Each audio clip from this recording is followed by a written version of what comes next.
은혜를 주시는 기쁨이 우리 안에 충만한 줄을 믿습니다. 하나님의 은혜가 임할 때 우리 안에 하나님의 기쁨으로 충만하게 되는 줄 믿습니다. 오늘 예배를 통해서 저와 여러분 안에 하나님의 은혜로 말미암는 기쁨, 세상의 어떠함이 아니라 하나님 한 분으로 말미암는 기쁨이 충만한 시간 되기를 바랍니다. 오늘은 세상의 길 예수의 길이라는 제목으로 요한복음 7장 53절부터 8장 1절까지 말씀을 읽겠습니다. 본문이 굉장히 길어 보이지만 굉장히 짧은 본문입니다. 같이 요한복음 7장 53절에서 8장 1절까지 말씀을 함께 읽겠습니다. 같이 읽겠습니다. 시작. 다 각각 집으로 돌아가고 예수는 감람산으로 가시니라. 아멘. 우리가 지난 몇 주 동안 요한복음 7장에 기록된 예수님의 초막절 설교를 함께 살펴보았습니다. 예수님께서 초막절 중간에 은밀하게 예루살렘 성전으로 올라가셔서 세 편의 설교를 하셨어요. 그 세 편의 설교를 통해서 우리에게 하나님의 백성다운 삶의 비밀을 가르쳐 주셨다고 저는 믿습니다. 첫 번째 설교는 하나님의 백성의 삶의 목적이 무엇인지를 말씀하셨습니다. 자기의 영광을 구하고 사람의 영광을 구하고 세상의 영광을 구하는 삶이 아니라 오직 하나님의 영광을 구하며 하나님의 뜻을 행하는 삶을 살아야 할 것을 말씀하셨습니다. 그러기 위해서는 태초부터 빗나간, 관역을 빗나간 하슬처럼 빗나간, 하나님의 목적에서 빗나간 우리의 중심을 바로 잡아야 합니다. 하나님께서 우리의 삶에 고난을 허락하신 이유가 그 때문이죠. 고난의 시간을 통과하는 동안 우리의 빗나간 중심이 하나님을 향하게 됩니다. 하나님을 찾게 돼요. 힘드니까, 괴로우니까, 뭔가 내 뜻대로 안 되니까, 내가 아무리 애쓰고 노력해도 해결 안 되는 문제가 있으니까 어떻게 해? 그냥 문제 속에 살든가. 그 문제를 어떻게든 해결해야 되는데 내 힘으로도 해결 안 되고 그 누구도 해결해 줄 수 없는 삶의 문제에 부딪힐 때 우리는 누군가 이 문제를 해결해 줄 수 있는 절대자를 찾게 됩니다. 하나님을 찾게 되죠. 대부분의 사람들이 그래서 하나님께 와요. 하나님을 믿게 돼요. 저도 저희 집안이 아무도 안 믿는 집안이었지만 어느 순간에 자꾸 뭔가 어떤 제 안에 제가 해결할 수 없는 삶의 질문, 내 삶의 목적에 대한 질문들이 계속해서 생겼고 그 질문에 이끌려서 교회를 오게 되었던 것 같습니다. 그렇게 우리는 주님 앞에 나오게 되는 것 같습니다. 그래서 그 시간들을 통과해가는 동안 또 신앙생활 가운데 수많은 고난의 시간을 겪어가면서 그 시간들을 통해서 한참 빗나갔던 우리의 중심이 조금씩 하나님을 향해서 나오게 되고 그래서 오직 하나님의 영광을 구하고 하나님의 뜻을 행하는 하나님의 사람이 되어가는 것입니다. 그래서 신앙생활은 끊임없이 우리의 중심을 바로잡아가는 과정이라고 할 수 있습니다. 빗나간 중심을 바로잡는 것을 다른 말로 회개라고 말씀드렸습니다. 그래서 신앙생활은 끊임없는 회개를 통해 애굽으로부터 점점 멀어져서 이제는 하나님 나라로 점점 가까워지는 하나님의 약속의 땅에 점점 가까워지는 그런 삶을 살아가는 것이 신앙생활입니다. 저와 여러분의 신앙생활이 그런 신앙생활 되기를 바랍니다. 예수님의 두 번째 설교는 하나님의 백성이 가야 할 길에 대한 말씀이었습니다. 여러분, 우리 사는 이 세상은 영원하지 않습니다. 이 세상에서 우리의 인생도 영원하지 않습니다. 언젠가는 어디론가 돌아가게 됩니다. 어디로 돌아갈까요? 하늘에 계신 아버지의 집으로 돌아가게 됩니다. 이 땅에서 하나님의 백성의 삶은 이 땅에 영원히 터잡고 살아가는 삶이 아니라 저 영원한 하나님의 나라 아버지의 집으로 돌아가는 영적인 여정입니다. 이 세상이나 세상에 있는 것을 사랑하지 말라 말씀하시는 이유가 이 때문입니다. 그것들이 아무리 좋아 보여도 초막이를 덮었던 지푸라기에 불과합니다. 초막절이 끝나면 그 모든 지푸라기들을 불태워 버리듯이 이 세상에서 우리의 삶이 끝나는 그 순간 우리가 소중하게 여겼던 모든 것들이 아무 의미 없는 것이 되고 마는 것입니다. 어떻게 살아야 할까요? 먼저 그의 나라와 그 일을 구하는 삶을 살아야 합니다. 오직 하나님의 뜻을 행하는 삶을 살아야 합니다. 날마다 하나님의 나라를 꿈꾸며 하나님의 말씀을 행하는, 하나님의 말씀을 따라 살아가야 하는 것입니다. 그렇게 살아가는 것이 하나님의 백성다운 삶이라고 말씀하신 것입니다. 세 번째 설교는 하나님의 백성의 삶의 시작에 대한 말씀이었습니다. 여러분, 신앙생활은 우리가 시작하는 것이 아닙니다. 나로부터 시작되는 것이 아니에요. 우리의 힘과 우리의 열심과 우리의 어떠함으로 하는 것이 아닙니다. 저 영원한 하나님 나라를 향하는 그 길은 오직 하나님의 은혜로 시작되고 하나님의 은혜로 가고 하나님의 은혜로 마치게 됩니다. 하나님의 은혜가 없이는 시작도 할 수 없고 하나님의 은혜가 없이는 하루하루 살아갈 수 없고 하나님의 은혜가 없이는 끝까지 갈 수가 없습니다. 먼저 하나님의 은혜가 우리 안에 임하여야 우리가 신앙생활을 시작할 수 있어요. 교회 생활은 그렇게 안 할 수 있습니다. 교회는 그냥 다닐 수가 있어요. 친구 따라갈 수도 있고요. 부모님 때문에 어쩔 수 없이 교회를 다닐 수 있습니다. 그러나 신앙생활은 그렇게 시작되는 것이 아니에요. 신앙생활은 우리 안에 하나님의 은혜가 임할 때 그때 시작되는 것입니다. 여러분, 이스라엘 백성들이 어떻게 애굽에서 탈출할 수 있었습니까? 자기들의 힘을 합쳐서 모세를 중심으로 똘똘 뭉쳐서 싸워서 나왔습니까? 그렇지 않죠. 하나님의 손이, 하나님께서 애굽의 10가지 재앙을 내리시고 홍해를 가르시며 그 은혜가 그들을 거기서 건져내셨습니다.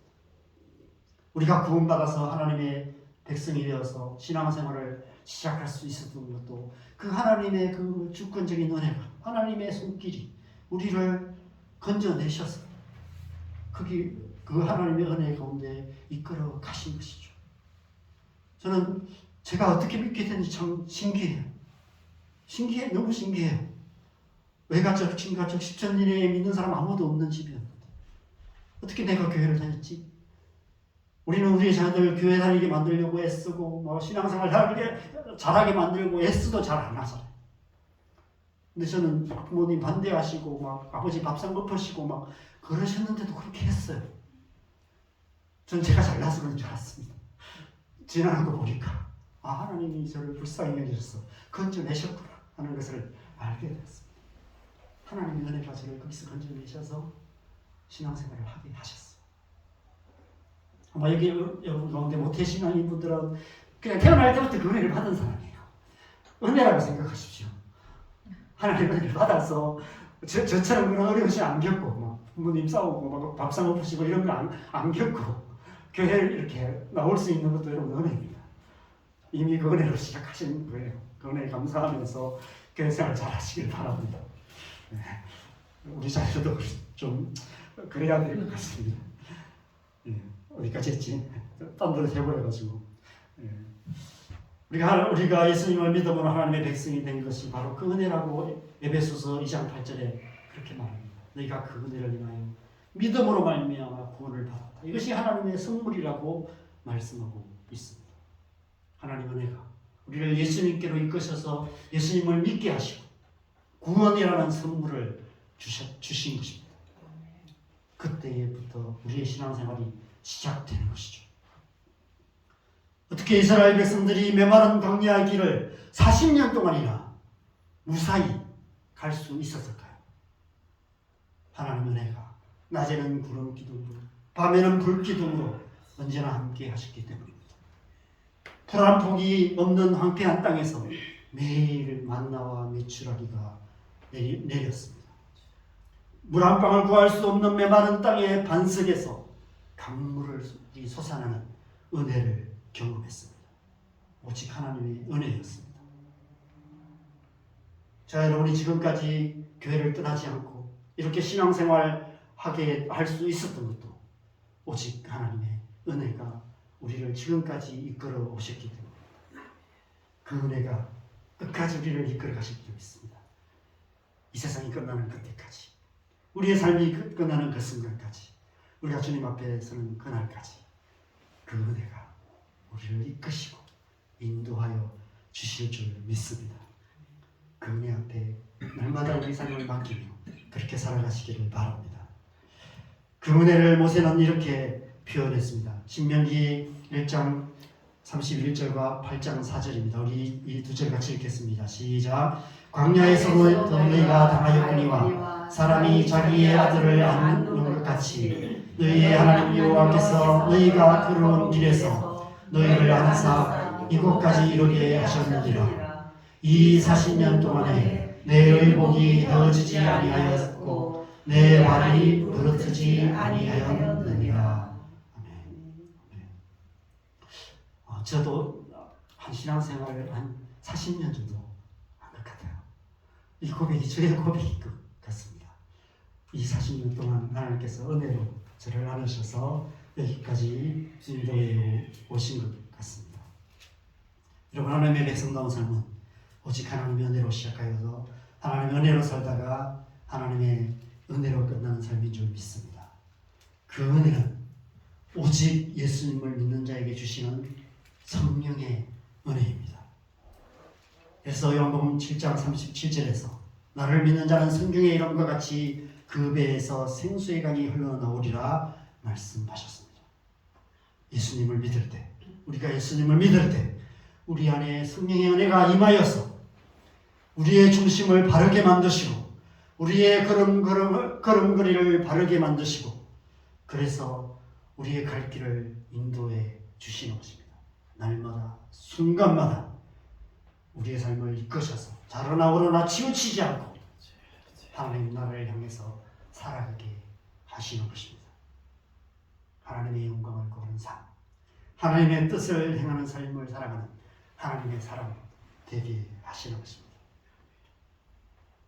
이것이 예수님의 초막절 설교였어요. 그런데 이 설교를 듣고 오늘 본문을 보면 다 각각 집으로 돌아갔다라고 말씀하고 있습니다. 그래서 사도 요한이 이 7장을 이렇게 마칠 수밖에 없었던 것 같아요. 마침표를 찍지 못하고 애매하게 끝을 맺을 수밖에 없었습니다. 물론 집을 떠나서 일주일을 초막에 살았기에 초막절이 끝나기가 무섭게 집으로 돌아가는 것은 지극히 당연한 일이었습니다. 우리가 주일에 예배가 끝나자마자 집으로 돌아가는 것 같습니다. 그런데 오늘 본문에서 사도 요한은 지극히 당연하게 생각되는 그 모습에 의문을 제기하면서 그 다음 장인 8장 1절에서 예수님께서는 그렇게까지 집으로 가지 않았다라고 말씀하고 있어요. 예수님께서는 집으로 가지 않으시고 감람산으로 가신 것과 같다고 말하며 집으로 돌아가는 우리들과 감람산으로 가시는 예수님의 모습을 대조하여 보여주고 있습니다. 그들이 가는 길과 예수님의 길이 달랐다. 세상의 길과 예수님의 길이 다르다고 말씀하고 있는 것입니다. 어쩌면 이것이 우리의 삶의 모습이 아닐까 싶습니다. 우리는 매주 교회에 나와서 하나님을 예배하며 하나님의 말씀을 듣습니다. 때로는 말씀을 듣고 은혜를 받고 아멘으로 화답하기도 합니다. 그러나 예배가 끝나는 즉시 각각 집으로 돌아갑니다. 그냥 삶의 자리로 돌아갑니다. 그 후로 아무 일도 일어나지 않습니다. 우리의 삶의 방향이 바뀌지도 않고 우리의 삶의 걸음걸이가 조금도 달라지지 않습니다. 예배가 끝나고 예배당문을 열고 집으로 향하는 순간 우리는 이미 하나님의 말씀과 상관없는 삶을 살아갑니다. 심지어 하나님 앞에 나와 예배하면서도 우리의 마음은 여전히 마이 스위트홈에 가 있는 것 같습니다. 그래서 목사님 설교가 조금만 길어져도 불평이 생깁니다. 그래서 오늘 설교를 짧게 하려고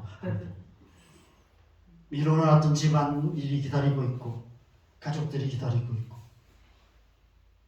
집에 물이 새는 것을 고쳐야 된다는 생각을 하면서 초막절을 끝나자마자 황급히 집으로 돌아갔던 이 이스라엘 백성들처럼 이 유대인들처럼 우리의 집으로 돌아가는 발걸음이 급하기만 한 것 같습니다. 그런데 예수님께서는 설교를 마치시고 집으로 돌아가시지 않으셨습니다. 예수님께서는 감람산으로 가셨습니다. 아마 예수님의 제자들도 예수님을 따라 감람산으로 갔을 것입니다. 왜 예수님께서는 집으로 가시지 않고 감람산으로 가셨을까요? 초막절 동안 운동을 못하셔서 건강을 위해서 등산을 가신 것일까요? 산으로 간다는 것이 어떤 의미일까요? 그럼 요즘은 사람이 죽으면 대부분 화장을 해서 납골당에 안장하지만 옛날에는 산에 매장을 했습니다. 저는 예수님께서 이 초막절 설교를 마치시고 산으로 가신 것이 그런 의미가 아닐까 이런 생각이 들었습니다. 요한복음 7장 39절 하반절에 괄호 안에 있던 이 말씀, 예수께서 아직 영광을 받지 않으셨으므로 성령이 아직 그들에게 계시지 아니하시더라. 아직 이루어지지 않은 이 말씀을 이루시기 위해서 하나님께서 말씀하신 그 길을 가시기 시작하신 것입니다. 십자가를 향하는 그 길로 가셨다는 거예요. 저는 설교자로서 제 자신이 부끄러울 때가 많이 있습니다. 이렇게 말씀을 전하지만 전한대로 살지 못하는 저의 모습을 볼 때가 많이 있기 때문입니다. 그런데 예수님께서는 단 한 번도 그러시지 않으셨습니다. 초막절 특별성회 주강사로 가셔서 세 편의 설교를 하시고 두둑한 사례비를 받아 만족해 하시며 집으로 돌아가신 것이 아니셨습니다.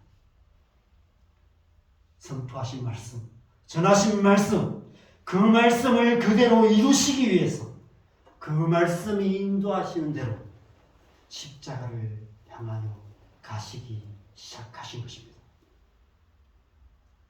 집으로 돌아가는 길과 감람산으로 가는 길은 세상의 길과 예수님의 길이 어떻게 다른지를 상징적으로 보여주고 있습니다. 세상의 길은 끊임없이 집으로 돌아가는 길입니다. 자기 집을 세우고 자기 가정의 행복을 지키는 것이 삶의 가장 중요한 목적이고 목표가 됩니다. 물론 그것이 중요합니다. 그것이 하나님의 백성인 우리에게도 중요합니다. 왜냐하면 신앙생활은 가정생활에서부터 시작되기 때문입니다. 신앙생활에는 가정생활도 포함되기 때문입니다. 그래서 가정은 천국의 최소단이라고 말하는 것입니다. 그들이 집으로 돌아간 것 자체가 잘못되었다라고 말하는 것이 아닙니다. 다만 그들의 중심이 예수님의 말씀과 반대 방향으로 간 것이 문제라는 것입니다. 그들은 예수님의 말씀을 들었습니다. 초막절 성전에서 예수님께서 가르치시고 외치신 하나님의 백성이 마땅히 가야 할 길, 하나님의 백성의 삶의 목적, 가야 할 길, 하나님의 백성다운 삶의 모습이 무엇인지, 어떻게 그렇게 살아갈 수 있는지에 대한 말씀을 들었습니다. 그 말씀을 듣고 저녁에 초막에 누워서 그 말씀의 의미를 깊이 생각했을 것입니다. 그러면서 그 옛날 광야 40년을 지났던 조상들의 역사가 자신들에게 어떤 의미인지, 이 초막절기가 무슨 의미인지를 마음에 깊이 생각을 했을 것입니다. 그렇게 살기로 마음을 결정하고 기도하기도 했을 것입니다. 그러나 딱 거기까지였습니다. 그들의 마음은 집으로 돌아가기에 급했습니다. 그들은 지금 매년 지키던 초막절이라는 종교 행사에 참여하고 있었을 뿐입니다. 우리가 매주 드리는 예배에 참석하는 것처럼 그들은 매년 지키는 초막절이라는 종교 행사를 지키고 있었을 뿐입니다. 이번 초막절이 다른 초막절과 달랐던 것은 예수님의 말씀을 들었다는 것뿐입니다. 물론 그 가운데는 분명 예수님의 말씀에 깊은 감동도 받은 사람이 있었을 것입니다. 그러나 그들 역시도 각각 자기 집으로 돌아가고 말았습니다.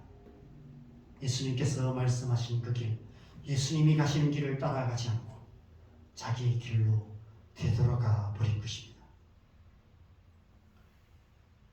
여러분, 우리의 신앙생활에 아무런 진보도 없고 아무런 변화도 없는 이유가 바로 이 때문입니다. 요한복음 7장 마지막 절에서 8장 첫 절로 넘어가지 못하기 때문입니다. 이 두 절 사이에 도무지 뛰어넘을 수 없는 높은 장벽이 가로막혀 있는 것만 같습니다. 여러분, 신앙생활은 여러분 해보셔서 아시겠지만 산 넘고 물 건너 바다 건너서 저 영원한 하나님 나라로 가는 험난한 여정입니다. 넘어야 할 산이 있습니다. 건너야 할 바다가 있습니다. 앞서 1장에서 예수님께서 오병이의 기적을 행하시고 풍랑이는 바다를 건너오셨습니다. 배를 타고 거기까지 쫓아온 무리들을 향해서 생명의 떡이 되는 긴 설교를 하셨습니다. 그 긴 설교를 듣고 12제자를 제외한 다른 모든 제자들마저 각기 집으로 돌아갔다라고 말씀하고 있습니다. 그들은 마땅히 건너야 할 바다를 건너지 못한 것입니다. 오늘 예수님께서는 초막절 설교를 마치시고 감람산으로 가셨습니다. 우리가 예수님을 따르려면 이 예수님을 따라서 이 산을 넘어가야 합니다. 감람산은 해발 800m 정도 되는 그리 높지 않은 산입니다. 그럼에도 불구하고 그 산 앞에서 각각 집으로 돌아가 버리고 말았습니다. 넘어야 할 산을 넘지 못한 것입니다. 그래서 그 산 너머에서 어떤 일이 기다리고 있는지 그들은 결코 알 수도 볼 수도 없게 되고 말았습니다. 그 산 너머에 펼쳐질 하나님 나라의 새로운 역사에 뛰어들 용기가 없었던 것입니다. 그들은 안전한 자기 집으로 되돌아가 버렸습니다. 여러분, 신앙생활에는 때로 위험을 감수할 용기와 무모함이 필요합니다. 이성적이고 합리적인 사고의 틀 안에서 안전한 신앙생활을 하려 하는 한 우리는 하나님의 더 깊은 세계 안으로 들어갈 수 없습니다. 하나님을 더 깊이 경험하고 하나님을 더 깊이 하는 은혜 가운데 나아갈 수 없습니다. 하나님 나라의 비밀한 것을 볼 수 없습니다. 여러분, 교회가 그런 곳이 될 수 있는 것 같습니다. 안전한 울타리를 쳐놓고 신학과 교리와 전통과 이런 것으로 단단하게 울타리를 쳐놓고 그 안에서 딴 생각할 틈 없이 진행되는 다양한 프로그램을 따라서 교회에서 시키는 대로 교회 생활 잘하는 것이 신앙생활의 전부라고 생각하며 그렇게 신앙생활을 할 수 있는 것 같습니다. 종교생활 하게 되는 것 같습니다. 오랫동안 교회생활 하지만 건너야 할 깊은 하나님의 은혜의 바다가 있다는 사실을 알지 못합니다. 넘어야 할 더 높은 하나님의 진리의 산이 있음을 보지 못합니다. 안전한 교회의 울타리 안에 머물러 있는 것입니다. 어쩌면 지금 우리는 도시에서 자라나는 아이들 같은 교회 생활을 하고 있는지도 모른다는 생각이 듭니다. 그럼 도시에서 우리가 다 그렇죠. 우리도 도시에 살고 있으니까 큰 도시는 아니지만 우리도 다 도시에 살고 있습니다. 도시의 아이들이 어떻게 살까요? 네모난 아파트에서 태어납니다. 네모난 아파트에서 자랍니다. 네모난 학교를 가고 네모난 교회에 와서 잠시 앉아있다가 각각 네모난 자기 방으로 돌아가서 네모난 TV, 네모난 컴퓨터, 네모난 스마트폰 앞에 앉아 있는 삶을 살아갑니다. 오늘날 우리는 네모 반듯한 삶을 살아갑니다. 신앙생활도 그렇게 하는 것 같습니다. 안전한 네모 반듯한 틀을 만들어 놓고 그 안에서 신앙생활 하고 있는 것입니다. 여러분, 왜 이 세상이 안정된 삶을 추구할까요? 불확실성으로 가득한 이 세상에서 우리 안에, 우리 주위에서 끊임없이 확실한 대책을 세울 것을 요구하는 목소리가 들려옵니다. 미래에 대한 대책, 노후 대책, 사후 대책까지 세워야 된다는 그런 요구들이 끊임없이 들려오고 있습니다. 대책 없는 인생 가운데 뭔가 대책을 요구하는, 뭔가 대책을 세워야 된다는 그런 부담감들이 의련히 계속해서 있습니다. 여러분, 과연 이 세상에 안전한 곳이 있을까요? 과연 우리의 삶의 한순간도 안전한 순간이 있을까요? 확실한 대책이 있을까요? 불확실한 이 세상 가운데서 확실한 대책이 뭐가 있을까요? 온갖 종류의 보험을 다 들어놓으면 확실한 대책이 될까요? 통장에 잔고가 두둑히 있다면 그것이 확실한 대책이 될까요? 이 세상에서 살아가는 한 우리는 늘 불안정함과 불확실함 가운데 살아갈 수밖에 없습니다. 염려와 걱정과 두려움의 거센 파도가 끊임없이 밀려오게 됩니다. 인생에서만 산길을 오르다 보면 길을 잃을 때도 있고 험한 낭떠러지를 만나게 될 수도 있습니다. 그렇게 살아가는 것이 우리의 인생이고 그렇게 살아가는 것이 우리의 신앙생활입니다. 이 세상에서 그나마 안전하게 살 수 있는 곳이 어디일까요? 우리 집입니다. 물론 우리 주변에는 깨어진 가정에서 살면서 집이 지옥같이 느껴지는 사람들도 많이 있지만 그래도 집을 떠날 수 없는 것은 그래도 이 세상에서 집이 제일 안전하기 때문입니다. 집 떠나면 고생이라는 말이 그래서 나온 말인 것 같습니다. 이 세상 속에서 그나마 안전하게 신앙생활을 할 수 있는 곳이 어디일까요? 교회입니다. 그것도 대한예수교 장로교입니다. 그래서 많은 사람들이 대한예수교 장로교를 찾습니다. 우리 교회에 아무런 교단 표시가 없어서 사람들이 지나가면서 이단 아닌가 이런 생각을 합니다. 쉽게 들어올 수가 없는 것 같아요. 저도 장로교 출신입니다. 장로교 고신 출신입니다. 고신교회가 아닌 교회는 다 이단인 줄 알았습니다. 저는 고신교회 다닐 때 장로교도 고신이 아니면 이단인 줄 알았어요. 전 의도적으로 그렇게 생각한 것이 아니라 고신교회 다니시는 분들이 다 그렇게 생각하고 계셨나 봐요. 저는 고신 교단도 잘 몰랐는데 그랬어요. 그러다 나중에 제가 이제 주님 인격적으로 만나고 꿈꿔서 교회를 갔는데 인천에 고신교회는 이 경남 지역에 많거든요. 서울이나 인천 지역에 고신교회가 별로 없어요. 그래서 꿈꿔서 갔는데 그 교회가 고신교회였어요. 그래서 제가 또 고신교단에서 교회 생활을 열심히 잘 했습니다. 왜 이렇게 같이 요즘 왜 말이 자꾸 던져지지? 안전한 신앙생활을 하려고 애쓰는 것 같습니다. 그래서 뭔가 더 깊은 하나님 은혜를 사모하면서도 뭔가 성령의 은사, 성령의 은혜 이런 것을 구하는데 성령의 은사를 받고 뭔가 방언을 하고 뭔가 어떤 성령의 은사가 나타나는 그런 상황들을 두려워합니다. 더 깊은 은혜 가운데 나가지 못해요.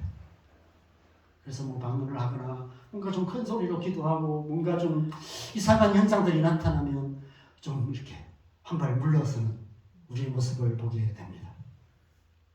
그래서 다시 우리가 안전한 대한예수교 장로교회 교리 안에 다시 머물러 있는 그런 신앙생활을 하게 되는 것 같습니다. 우리의 신앙의 변화가 없고 성장이 없는 이유는 끊임없이 집으로 향하는, 끊임없이 안전한 교리로 향하는 그런 신앙생활을 하고 있기 때문입니다. 틀을 깨고 나오라는 예수님의 말씀을 듣지만 결국은 네모반 듯한 교회 생활로 다시 돌아가게 되는 것 같습니다. 지금까지 해왔던 대로 안전한 신앙생활을 하려 하는 것입니다. 산더미처럼 밀려오는 파도를 향해 달려가는 서퍼와 같은 용기가 필요합니다. 생명을 걸고 히말라야 산맥의 고봉들을 오르는 산악인들 같은 무모함이 필요합니다. 예수님을 따르는 삶에는 이 두 가지가 필요합니다. 용기와 무모함입니다. 돌아보면 저도 그렇고 저희 집사람도 참 무모했던 것 같습니다. 월급도 없는 간사로 헌신해서 지금까지 살았던 시간들을 되돌아보면 그때로 돌아가 처음부터 다시 시작하라고 한다면 그렇게 못할 것 같습니다. 모르고 무모한 선택을 했던 것 같습니다. 지금도 가끔 집사람과 그런 얘기를 합니다. 몰랐던 것 같다고. 현실을 몰라서 그때 그렇게 선택을 한 것 같다고. 이렇게 힘들 줄 몰랐다 생각했던 시간들이 많이 있습니다. 제가 지나온 시간들을 돌아보면 여전히 답을 찾지 못하고 의문으로 남아있는 기억들도 사건들도 많이 있습니다. 머리로는 답을 알 것 같지만 마음으로 완전히 이해되지 않는 그런 일들이 많이 있습니다. 아마 여러분도 마찬가지일 것 같습니다. 지나온 신앙생활을 돌아보면 해결되지 않는 질문들이 있을 것입니다. 하박국 선지자가 어찌하여라고 3번에 걸쳐서 하나님 앞에 나가 질문했던 것처럼 우리 마음 안에도 어찌하여라고 끊임없이 질문하고 있는 그런 질문이 있을 것입니다. 예수님께서 십자가 위에서 외치신 가상 7원 가운데 이런 말씀이 있습니다. 엘리 엘리 라마 사박다니 나의 하나님 어찌하여 나를 버리셨나이까. 어쩌면 예수님께서 십자가에서 저와 여러분 안에 가득한 이 세상 모든 사람들 안에 가득한 이 질문들을 다 모아서 한꺼번에 하나님을 향해서 쏟아 놓으신 것인지도 모른다는 생각이 듭니다. 지금은 거울을 보는 듯이 희미하지만 우리의 이 수많은 질문들에 대한 온전한 해답을 분명하게 알게 될 그날이 반드시 올 것입니다. 우리가 주님 앞에 서는 그날, 우리 안에 있던 이 질문들이 다 해결되는 그 분명한 그날이 반드시 오게 될 줄 믿습니다. 여러분, 우리는 지금 결정적인 순간에 서 있습니다. 요한복음 7장과 8장 사이에 서 있습니다. 요한복음 7장과 이 8장 사이, 이 요한복음 7장 53절과 8장 1절 이 사이는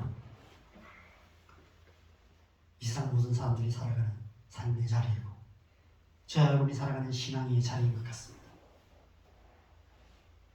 우리의 신앙생활 가운데 이보다 더 극적이고 결정적인 차이를 만들어내는 순간이 어디 있을까 이런 생각이 듭니다.